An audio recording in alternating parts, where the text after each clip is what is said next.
Now, since you are in this this applicator training, tell us a little bit about the different categories and some challenges and maybe some new things that are happening. So coming up, starting January 1st, 2025, there will actually be 3 new categories. So they will be the aerial category. So all aerial applicators will need that. That includes both pilots in a traditional fixed wing plane, so like the air tractors and stuff like that, and also drone operators. Yes, so a drone has to have a aerial applicator's license. Yes. So we are very glad, but that is a that is a very big change. Another 2 will be a specific non-soil category for private. So now private applicator training will need to have a second private applicator category in the grain bin, in the non-soil fumigation, which is for the vast majority of people that will need that. It will be for grain bin fumigation. Okay, so if you have grain bins and you're going to use fumigations for insects, you've got to have this. Yes. Even if you're a private applicator, you've got to have this endorsement. Yes, correct. It's more of an endorsement, right, on your private applicator's license? It's actually a category. So it's just like if you had forestry or right-of-way or ornamental and turf, agriculture, it's a new category. Oh, wow, okay. So what they've done is now private applicators will have to have categories just like the commercial. So the private applicator license itself covers all your agriculture in general, but so that's a little bit different than like forestry or a right-of-way spray in the highways. But if you're going to do aerial, either a commercial or a private applicator, both those individuals would have to get that aerial category. Okay. So categories don't just apply to commercial anymore. So let's say I'm a farmer and I have my private license and my fumigation license too. Do all my employees have to have the license, or can they operate under me? That's a great question. That's the question of the century. All right. Dan, you want to answer that? So there is going to be a new requirement for those people. You can starting January 1st, 2025, you can no longer spray under somebody else's license, like under their umbrella. Ooh. So like I let my license expire. So I might start so I always put your name down, Dan. I figured I won't go to prison that way. No, so actually, so you and everybody else out there, you know, his license number is. I actually do know it. I almost said it. I did too. No. But yeah, so all of those people could either get their own license, which is or they can get this. We call it the NRUP, so it's non-certified restricted use pesticide license applicator. So they will non-restricted use, right? So no atrazines. That's restricted use herbicide. No. Actually, it is the N stands for non-certified. So, they need it if they are using restricted use pesticides. Thank you for asking. Okay. Yeah. So it will indeed allow them to use the restricted use pesticides, but it will require its own training, and companies will be allowed to make their own. But it's like 25 or so different competency standards, which is a lot. And that will be an annual training. So yes. If you get your commercial applicator's license, you'll be good for 3 years. If you get a private applicator's license, you'll be good for 5 years. If you don't take the exam, say for a commercial applicator's license, and then do your recertification every 3 years, you'll have to do this NRUP training every year. So it's a way of not having to take a test, or it's a different type of training, but it's an annual training. So if I work for a farmer, do I have a commercial applicator's license, or do I have a private? Normally you'd have a private. Since I'm working for the farmer. Yeah. But if I'm working for the local co-op, I have a commercial. Right, exactly. That's a good differentiation. Yes. There's a lot of confusion about that. Yeah, and so if it's part of my duties as an employee with this farmer, I can have a private. Right. And we could complicate that even further. If you work for the university or Missouri Department of Conservation or MoDOT, then you'd have a public operator's license, which is... It's like a type of commercial applicator's license, but you're not doing it for hire. And well, that's a great point. And only public operators with the research endorsement are can get off label. Correct. Yes, with their Category 10 That's the demonstration only and way. research category. Right. Correct. Right. Yes. Right. That's how you and I can use experimentals. Right, out right. there. Yep. And try because so we can try some things, Exactly. Yes. Yes. Under researched, but only under things. public research. Exactly. Correct. That's great. All right. So the other one though is soil fumigation. That's changing. So yes. So that now there will be their own category for the private. Will need that extra excuse me that extra category as well now. And we see that more like in vegetable production. I would say. Yeah, it's something that, on the coastal states where they're growing strawberries and those kinds of crops. I used to be involved in methyl bromide fumigation. It was a huge thing. It was, it was scary because that stuff is about as toxic a chemical as it gets. And we would put chlorpicrin with methyl bromide, and you fly across a field in this, looks like a military tracked vehicle blasting this stuff into the soil several inches, and it tarps it over so that it's trapped inside the soil. And then we go back a couple weeks later after it had gassed off, and you'd slice the tarps with a quad runner, and when that chlorpicrin came out, it could knock you off that quad runner. It was just poof. And chlorpicrin is what? It's a fumigant, but Okay. it's an indicator fumigant that has methyl bromide has no smell. So if you walk into a field of it, you'll just drop dead on the spot. So the chlorpicrin gases off and it burns it's like mustard gas, or it makes you instantly, your eyes water and you choke. Uh-oh, I'm in a gas cloud. I better run. And it indicates that you need to get out of there. So that stuff but it also is a fumigant that helps the methyl bromides. So they would do, hundreds of acres of strawberries, timber, bulb crops, some of those types of specialty More crops. nursery type crops. Yeah. Yeah. But you don't see as much of that in the Midwest. We're mostly Sure. the bigger row crops, and even our specialty crops. Just not a lot of fumigation happening here. But as some of those crops start coming in, then now there's a category ready to go. So people would have to have that to do the soil fumigation. All right. Well, when you look at our history, I remember as a kid we had the mosquito trucks, Oh yeah. and we would chase them.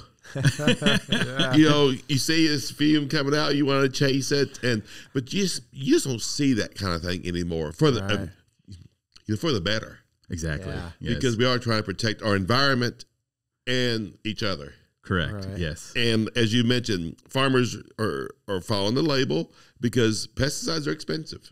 Mm-hmm. And they've got to minimize what they use just what they need.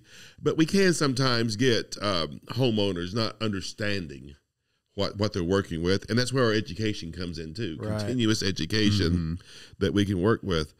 But so that leads to that you're starting a youth program to help train the youth to understand this. Right. Correct. So, yes. so tell us about that. That's one of the things when I came in just over 3 years ago, I saw, we train commercial applicators and private applicators, but the kids are the future, the youth. And we've got organizations like FFA and 4-H and then even just the public school system where there's all this potential to reach these kids.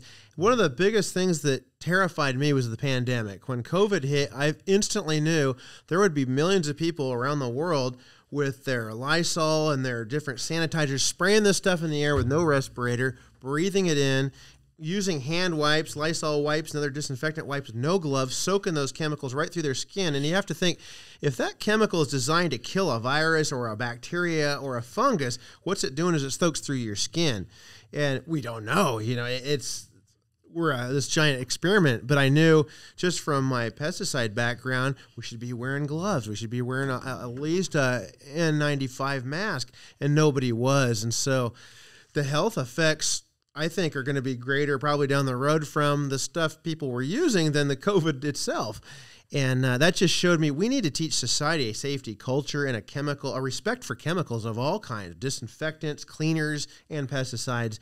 And so I talked with, I think it was Todd Lorenz, one of our field specialists in agronomy. I said, we need to start a youth program. He said, absolutely we do. Maybe in a couple of years when we get through some of this stuff. Well, fast forward to a couple of people calling me from Cattlemen's Association. Hey, we got these events coming up. Can you come and teach? I said, I can't pass up this opportunity. Now's the time. So in like 2 weeks, I scrambled and wrote up an outline, thought up some ideas, scrambled around to some of the department stores, bought some materials, built this package, and rushed off to train these kids. And I was stunned. I thought the modern kid with all the video games and entertainment and TikTok, they won't be engaged. It'll be hard to keep their attention. And they were coming up to me and shaking my hand, go, "You were the best presenter at this whole conference or whole field day."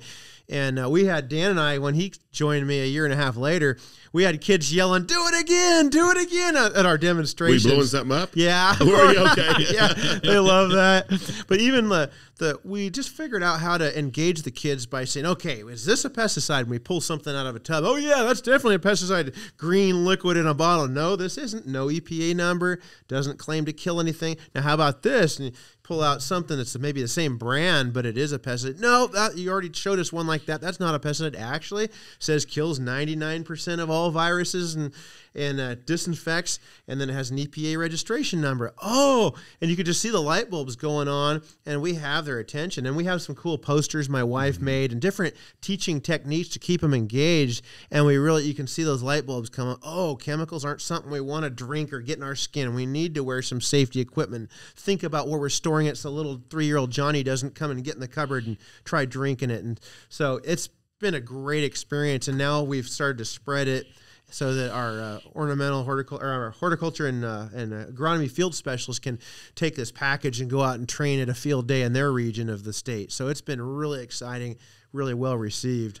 Another cool thing when we break out the "Is it a pesticide?" is especially the older kids that you can tell have little brothers and sisters, is like, we will show something obviously not a pesticide, like literally high C, the juice drink, or a Gatorade. We've got a Gatorade in a different one of the kits, and then we pull out a chemical right behind it, and he's like, you guys seeing this? You see these oranges? They're both the same orange, or they're both the same yellow. Don't let your little brother or sister get into this thinking it's this.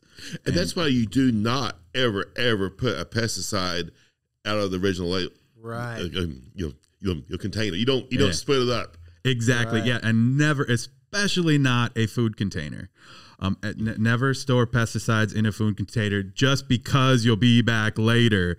Never do that. Both Sam and I have personal stories about that. And even one of the recent paraquat poisonings, the guy, he was getting done for the day, and he's like, "Okay, everybody's gone for the day. I'll just dump it in this coffee mug." He dumped some paraquat in his coffee mug. He said, I know it's there. Well, we're creatures of habit. This is how all kinds of tragedies happen. So he's doing some paperwork and stuff and reflexively reached for that coffee mug, took a drink. "Oh no!" And he realized what he had done. "I got to get to the ER." And he rushed to the ER. He was done. And I think he lasted 15 days because he got to the ER quick, but he was dead within a week or two. Oh my goodness. And it's just, even with modern technology and medical, they can't reverse that, and he died. And there's been a number of poisonings with some of the more concentrated toxic pesticides where people do something like that. "Oh, I'll be okay. I know it's right there." But you reflexively go for that coffee mug or the water bottle or Gatorade bottle, and it's still happening. And that's why it's critical for us to try to tell these stories and show these pictures and get across to society that we need to build a safety culture, that you train yourself. Just don't do that in the first place. Just put your gloves on to start with. Just, follow the label. There's a reason these things are on the label. Do you talk to them about like LD50s? Yeah. Yes. And the biggest thing is we make darn sure to explain what that means, because most people have no idea. It's like, well, I'm healthy. I'm not in the 50% that's going to die. Yeah. It's like, it doesn't work that way. So Dan, LD50 is on aspirin. It's on pesticides. It's on everything. Maybe except for water. I don't know. Well, there is actually one on that too. Yeah. So what is the LD50? So the LD50 is lethal dose. So it is the lethal dose that will kill 50% of its. The test is usually done in laboratory mice or rats. Is it on a per kilogram or pound or? So they will be labeled differently, but most of them are based on milligrams per kilogram. Parts per million. Yes, parts per million. Yes, exactly. Parts per million. Yep. So ppm, parts per million. Hey, I did chemistry. Oh yeah. There are so many acronyms that we talk about. We always got to make sure to define them. But yeah, so there's LD50s on basically everything. There is even, as Tim made the joke earlier, there's even an LD50 on water. But the amount of water it takes that you have to drink to actually kill half the people is so high that it like can't happen. I drink a lot of water. I drink like 2.5 gallons a day sometimes, and I'm still nowhere near it. But the interesting thing with the LD50 is in our trainings, we actually show a table sometimes. We show the different things, and it's like there's a lot of legal products that the LD50 is really low. Like we always make sure to say caffeine, nicotine in particular, and then obviously pesticides as well on there. And sometimes like the aspirins and such are a lower LD50 is bad, right? Yes, yeah. Lower LD50 means it takes less to kill you. So yes. If it's like a 5 versus a 500, the 5 doesn't take much to kill you. Yeah, exactly. That's why it's so important to even read the label on stuff like aspirin or Tylenol or whatever. Mm-hmm. Yeah, if it says take no more than 2 or 3 or 6 a day, is quite often, don't. That's a label. There's a reason for that. Exactly. Yes. That brings up another really great point is we get a lot of people increasingly going, well, I don't even use pesticides. I only use natural products because they're safe. I'm only organic because it's safe. And I show them a picture of this copperhead, a big 3-foot copperhead that was on my property that I almost grabbed. And it was coiled up ready to strike. And I say, well, this is one of my local rodent control agents. He kills rodents. And his pesticide he uses is natural. Is it safe? It's pit viper venom. It's deadly. And so think about pyrethrins and some of the nicotinoids. Some of these organic materials are lethal, and they're also cancerous. There's really not a huge divide between organic and conventional products. We asked the kids, take this pyrethroid. Would you want to drink this? Look at what the label says and what this has done to lab animals. It doesn't matter what it is. Put your gloves on. Don't drink it. Don't put it in a Coke bottle. Follow the label. And boy, especially homeowners, you can see that light bulb. I never thought about this before. I said, yeah, respect your chemicals regardless of what they are. You know what? This diverges a little bit. What really opened my eyes on soil health, I do a lot of soil health now. Mm-hmm. If you know me, a lot of my research, revolves around it. But it was a dozen or more years ago. We had the tomatoes for the Tomato Fest. We had one of those summers that we constantly had disease issues. I was spraying the tomatoes constantly, rotating my fungicides like I was supposed to, but still couldn't keep up with it. It was warm and humid. I had some friends of mine that had tomatoes and they had no disease. No. Huh. Mm-hmm. I crawled out and they said, yeah, you can see some little bit on the lower leaves, but the plant was handling it. And they kept talking about, well, we used worm castings, and that plant was so healthy, it could overcome a lot of these challenges. Right. So, but that's where we go. Sometimes if we manage our crops right, whether it's if it's our vegetables or our flowers or our lawn, a plant can overcome a lot. Right. That we don't have to try to kill every fungi and bacteria that comes around. Yeah. That brings up a good point. When I was an arborist and working in the ornamental and turf industry, I would roll up on a job and I'd have a work order, spray trees for scale with organophosphate, and I'd meet the manager and I'd walk the property. Let's just scout this out before I mix my chemical because I want to make sure this work order is correct, and oftentimes it was not. Sometimes you would walk out and you would find, look at this, parasitic wasps have obliterated 90% of your pest. I'm not going to spray today. The game is already over. Other times you would find, okay, there are no insects here. Look at these tree roots. They've been sheared by the lawnmower, and then the backpack sprayer guys hitting the weeds have hit those roots, and they're sucking glyphosate right up into the tree. This is herbicide damage. And other times, it was a different insect than they even said. And so what I would do oftentimes in those different situations, okay, we do have a problem. It's not what was written on this work order, but we need to inject some mycorrhizal fungi. I can see you got some zinc deficiency on here. Let's get these micronutrients up to par. Your pH is a little off. We would do soil amending. A couple months later, you'd see those trees recovering, didn't need to spray any insecticide or fungicide. And if there was a pest present, it usually backed off just from the soil health. So that was a huge part of, that's what, IPM, plant health, all these different concepts are about, is looking at the overall picture, which oftentimes the pest management is a smaller subset of that. And that's why if in doubt, ask your local extension specialist. Right. That's what they're trained to look at, to look at the big picture, to see maybe what else is done what else has been done to make cause these issues. So, but we also are in a different time than we were when I was a kid and Sam was a child. Not you, Sam. Not you, Dan. But the farm is getting bigger. Yeah, Right. that's such Well, such a they've been getting change. bigger for 200 years, but but things are changing now. Mm-hmm. Yeah, and because of that, it's becoming more and more important to have the proper application rate because the margins per acre are getting smaller and smaller every year. And yeah, and with that change from the agrarian lifestyle, so the farming lifestyle, to being more city, there's a lot of disconnect now because of it.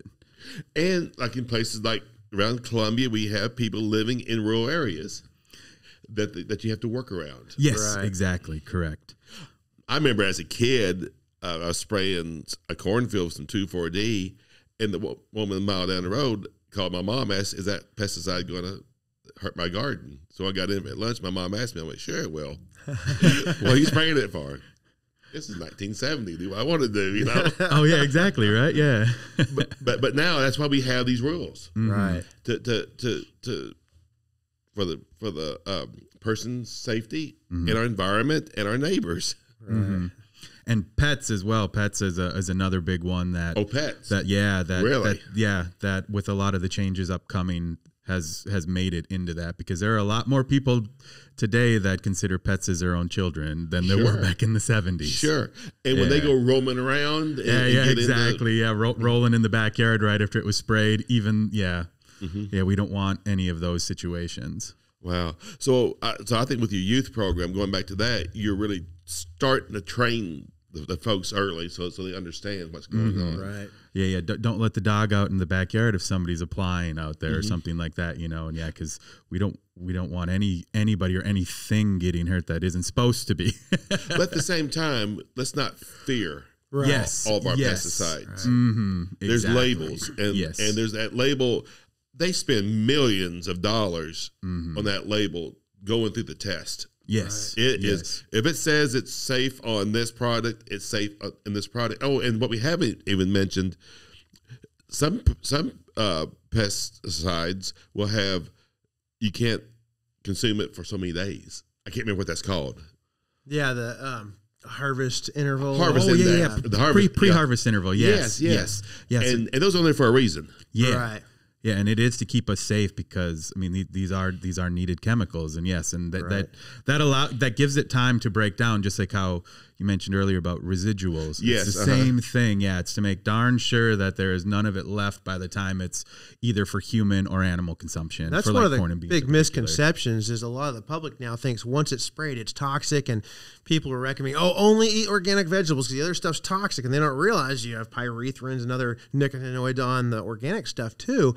But regardless of what kind of chemical it is, the ultraviolet light from the sun it's brutal. It tears chemistries apart. It'll break down this plastic bottle. I've picked up In a plastic. few million years. But I mean, look at paint. Paint starts to fade on the side of a Right, wall. right. If you leave your clothes out, they fade, and that's that UV light breaking down. It tears those chemical residues apart. The bacteria in the soil and on the plant, that starts tearing it apart. There's different hydrolysis and chemistry processes in the soil that break those chemicals down, and that's what that harvest interval is for. Is you can't harvest so many days between the last spray and the harvest time to allow that breakdown to occur. And that's why every time we eat vegetables in the store, we don't drop dead from being poisoned, because that chemical is mostly gone. But people have this misconception that, I don't eat conventional produce because it's toxic. And I always joked, I was a commercial pesticide applicator, right there up close and personal with all kinds of heavy-duty chemicals, many of which have been banned since I used them,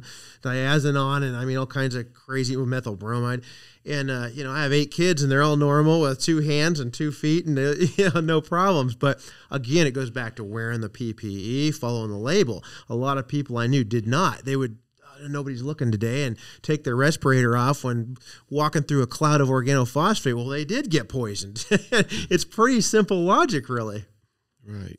So it is, go back to when I was a kid, and I think maybe it was paraquat or something.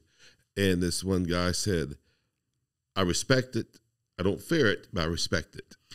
Yeah, and I always exactly, thought about that on our pesticides. There's no fear, but you got to respect them, and you got to follow the label, and that label is there for a reason. Yeah, and that PPE is very obvious on the label. It has its own section usually. I noticed you all yeah. mentioned gloves over, and a very simple thing to do is wear gloves. Yeah. And is it often in the mixing part is where we get the most exposure? Yeah, Yes. if you have your agitator is splashing around in your tank, or depending on what kind of agitation you have, and you're pouring stuff, and it's so easy for all of a sudden a wind gust to blow that stream in your face, or you fumble or whatever. We have a picture in our training. It's an older picture, but it shows this guy going wah, and he's throwing the jug in the air. There's stuff splashing everywhere. And that brings up a really great point, is that one of the concepts I try to bring across is, okay, let's just say the label says wear gloves, shoes plus socks, long sleeve shirt, long pants, and that's the minimum. I always prepare for worse. What happens when that wind gust does a 180 and blasts that whole cloud in your face as you're spraying? What happens when that line explodes on your spray rig? And I've had that happen. One time I was spraying organophosphate. I was right up next to my spray rig, and I always inspected my equipment, checked my hoses every month or so, and had a record. But one day, kapow, I took a shower in organophosphate, and I shut the valve off, and I stood there for a second thinking, wow, am I glad I had more PPE than the label required. I had a Tyvek suit, I had a respirator, rubber boots, rubber gloves, duct tape to my sleeves so nothing could get in. My goodness. And that was one of those days I was very glad for that. All right. And I do got to add there, unless the label specifically says otherwise. Right. Because there are some fumigants that will specifically say not to wear that stuff, because if it does get in the suit or whatever, it can hold it against you. Oh, wow. And then you lose yes. flesh. Yeah, So I've seen pictures. So read the label. Yes, Right. exactly. All right, Yep. And all yeah, right. and those are the exception on the fumigant. Well, anything else you want to add before we sign off? I know we've had a great time and we've covered a lot of stuff, and anything maybe to summarize it. I would say one thing, and maybe to cap it off, that you kind of started hinting towards there, looking at LD50, is just risk. People don't think about risk, and risk is the toxicity times the exposure. So you talked about aspirin. We eat aspirin when we have a headache, right? It doesn't drop us dead. But for a 2-year-old child to come and take a bottle and dump that down, now we're talking exposure. Mom shouldn't have left that on the counter. It should have been locked up in a cabinet. So again, pesticide, medicine, cleaners, they're all toxic, and it's what kind of exposure do we have? And that's, people don't understand. Pesticides are evil because they're toxic and they're killing society and the earth. But they don't realize, first of all, you're diluting that in the tank. Second of all, you're applying it and spreading it out. You're following the label. You're calibrating. You're putting it on the target. So the exposure really isn't usually there. It's when you don't wear PPE and you dump it on your chest and it's drizzling down you, or if you're a sloppy homeowner with a backpack sprayer blowing it in the air, or you buy a fogger to kill some fleas on your cats and you gas your family and your cat, then now we're talking exposure. And so it's all about risk. And I think that is a whole nother discussion you could talk about for quite a while. But if we can minimize the risk, use a less toxic pesticide if you have your choice between 3, and reduce the exposure by wearing PPE, applying it properly, that I think is a great summary for the whole pesticide safety world. And I would say also, Dan, is knowing why you're applying this pesticide, scouting it. Yeah, Right. exactly. Scouting. We didn't talk about that, but that's why it's so important to scout, because you need to know that that you're actually applying the proper pesticide, because there's no reason to spray a grass killer when it's a broadleaf. Or trying to overcome you think it's a fungal issue and it's a nutrient issue. Yeah, Exactly. Yeah. Or Yeah. when we get into the insecticide world, we have beneficials. Yeah. Having to ID those, Mm-hmm. so there's some responsibilities on the farmer and the homeowner too, Mm-hmm. that we got to know going in. Yeah, because it's actually how we have found some stuff. Tar spot is one that they thought was something else, and so they sprayed it and it didn't work, and that's how they found out it was tar spot. Really? That's one that Mandy Bish is currently studying. Right, because it will not wipe off. Yeah, exactly. I have my towel. Me too. that I tried. Of course, my grandson took it away from me. He liked it too. I've got an extra if you need one. Okay. All right. Well, this has been a great time with Sam Polly and Daniel Sharp. And how do we contact you? I mean, if I got a question, if we want maybe to have a youth training or have a question about something, what's the best way to contact you all? If you just Google Mizzou pesticide safety, we have a website, and it'll you could type in pesticide training. It'll pop up our website, and it has my contact information, my office phone, and I check those messages. And if it's for me or Dan, I pass it along to him. Wonderful. And it has our email and our phone number on there. All right. Well, this has been it for Tim's Take. Thank you all so much. This has been a lot of fun, but extremely informative. Right, we'll see you next time. Thank you.